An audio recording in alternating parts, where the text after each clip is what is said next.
नाशिकमधील भोंदूबाबा अशोक खरात प्रकरण समोर आलं आणि अख्खा महाराष्ट्र ढवळून निघाला। या प्रकरणानं सर्वांनाच हादरवून सोडलं। एवढंच काय तर या प्रकरणानं राजकीय वर्तुळामध्ये देखील खळबळ माजली।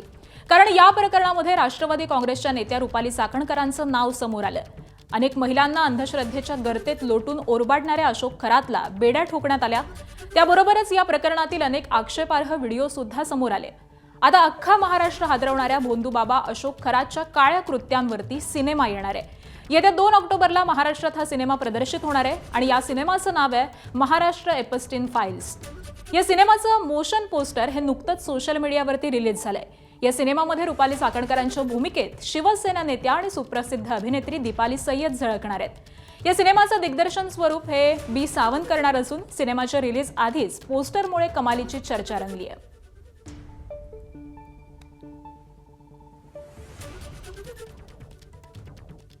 तर दरम्यान या संदर्भामध्ये दीपाली सय्यद यांच्याशी बातचीत केली आमच्या प्रतिनिधींनी, पाहूयात। दीपाली सय्यद आपल्या सोबत आहेत। एक इनिंग तर तुम्ही राजकीय खेळलेला आहात, अभिनेत्री म्हणून सुद्धा आम्ही तुमचा प्रवास बघतो आणि यामध्ये अशा प्रकरणावर जे महाराष्ट्रभरच नाही देशभर गाजतंय ते म्हणजे खरात प्रकरण, त्यामध्ये तुम्ही रोल करतायत।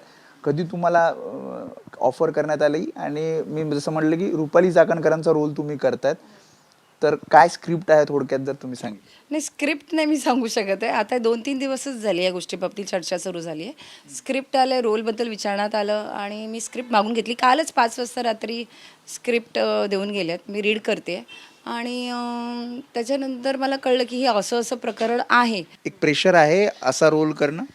नाही, प्रेशर एक कलाकार म्हणून मला वाटतं कोणी प्रेशर देऊ नये, तरी देखील मला फोन येतात।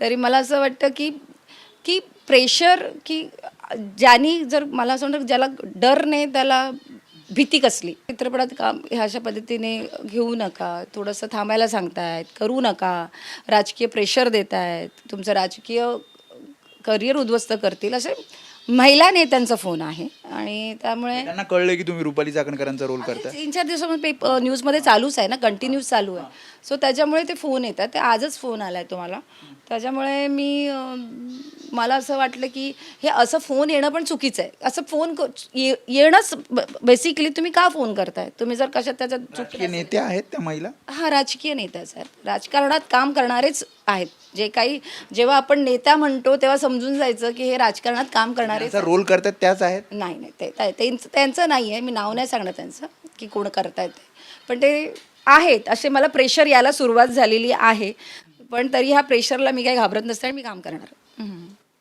नाही, पण मी जसं म्हटलं की यात अनेक जण इन्व्हॉल्व आहेत, तर तुम्ही काही त्यांच्या पक्षश्रेष्ठींशी किंवा कोणाशी बोलणार आहात की अशा प्रकारे प्रेशर येतं? मी माझ्या पक्षश्रेष्ठीशी बोलणार आहे, शिंदे साहेबांशी नक्कीच मी हा विषय ठेवणार आहे की असं हे चुकीचं आहे। जे कोणाचाही फोन येणं, मी शिंदे साहेबांना सांगेन, आता संसदरत्न डॉक्टर श्रीकांत शिंदे त्यांनाही सांगणार आहे की हे असे फोन येत आहेत, तर हे फोन त्यांच्यासमोर मी ओपन करेन की बाबा यांचे फोन आलेले आहेत, सो तुम्ही ह्याच्यावर काळजी घ्या म्हणून।